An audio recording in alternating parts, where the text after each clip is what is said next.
I am at Bad Little Falls in Machias. And that name, Machias, comes from a Passamaquoddy word meaning Bad Little Falls.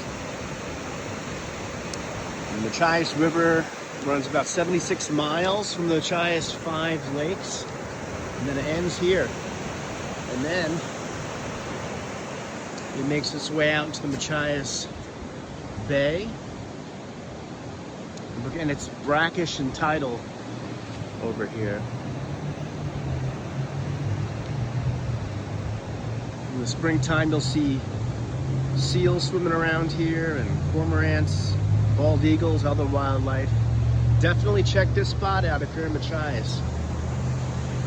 Look at that nice deck.